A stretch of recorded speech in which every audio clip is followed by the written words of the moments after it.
राधे राधे दोस्तों, स्वागत है आपका एक बेहद ही खास वीडियो में। आज की इस वीडियो में हम आपको बताएंगे एक ऐसी रहस्यमय जगह के बारे में जहां पर राधा रानी का नाम लेना मना है। ऐसा क्यों है, क्या ये सच है और कौन सी है वो जगह?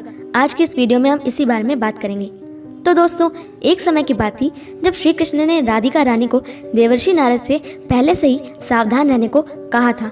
उन्होंने कहा कि देवर्षि बड़े ही अटपटे स्वभाव के ऋषि हैं। कभी कभी तो बाप बेटे, माता पिता, पति पत्नी में भी विवाद करवा देते हैं। अतः आप उनसे सावधान रहिएगा, यही उचित होगा।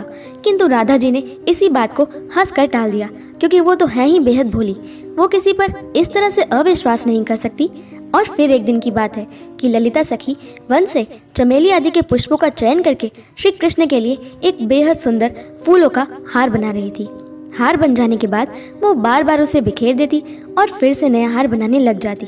और वो ऐसा बार बार कर रही थी। और कहीं वृक्षों की ओट में से नारद मुनि ललिता सखी को ऐसा करते हुए देख रहे थे। उनसे रहा नहीं जाता है और वो उनसे बार बार हार बनाने और बिखेरने के पीछे का कारण पूछते हैं। तो ललिता सखी उन्हें बताती हैं कि मैं जब हार को पूरा बना लेती हूँ श्री कृष्ण के लिए, तो ना जाने क्यों मुझे ऐसा प्रतीत होता है कि ये हार कृष्ण के लिए या तो छोटा है या काफ़ी बड़ा है, इसलिए मैं ऐसा बार बार कर रही हूँ। तो नारद जी ने कहा कि कृष्ण तो पास में ही खेल रहे हैं, अतः क्यों ना आप उनके पास जाकर उन्हें साथ में बिठाकर उनके गले का माप लेकर हार बनाओ। ऐसा सुनकर ललिता जी बेहद खुश हो जाती हैं और कृष्ण को बुलाकर उनके अनुरूप सुंदर हार गूंथकर श्री कृष्ण के गले में पहना देती हैं। अब कृष्ण ललिता के साथ बैठकर राधा रानी के आने की प्रतीक्षा करने लगते हैं।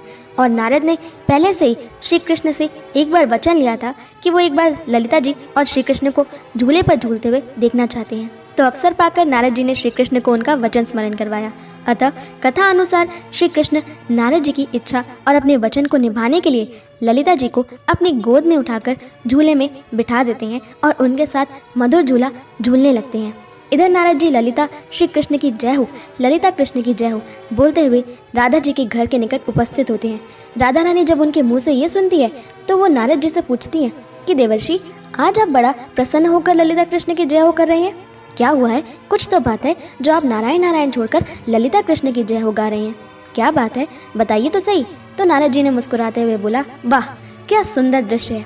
कृष्ण सुंदर वनमाला धारण करे हुए ललिता जी के साथ झूले पर झूला झूल रहे हैं। और अगर आपको विश्वास ना हो तो आकर खुद मेरे साथ चलकर देख लीजिए। और राधा रानी नारद जी पर विश्वास नहीं करती।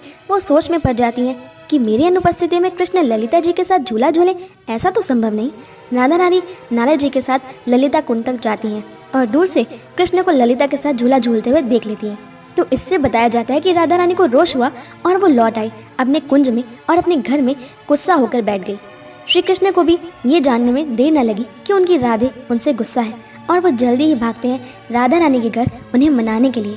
लेकिन राधा रानी उनसे बहुत गुस्सा थी और उन्होंने कृष्ण के लिए द्वार भी नहीं खोला।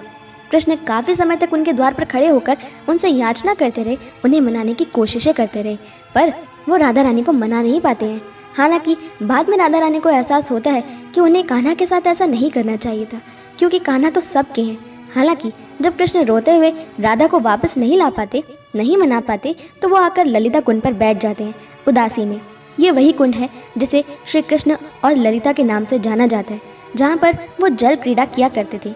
ये वही जगह है जहाँ पर एक मंदिर भी है जिसे ललित बिहारी मंदिर के नाम से जाना जाता है।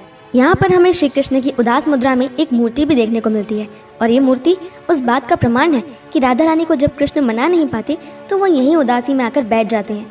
यहाँ पर मुख्यतः ललिता कृष्ण की पूजा की जाती है और यहाँ कृष्ण को राधा कृष्ण नहीं ललित बिहारी कहा जाता है। ये मंदिर 5000 से भी ज़्यादा साल पुराना है, जो ब्रज गांव में पूर्व दिशा में स्थित है।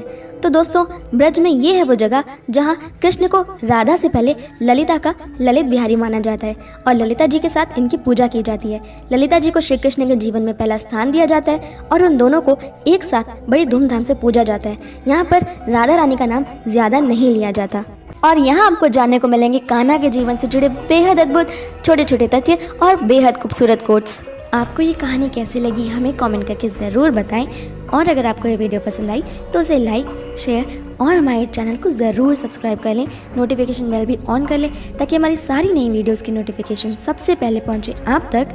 मैं मिलती हूँ आपसे अगली वीडियो में, तब तक के लिए stay happy and Radhe Radhe.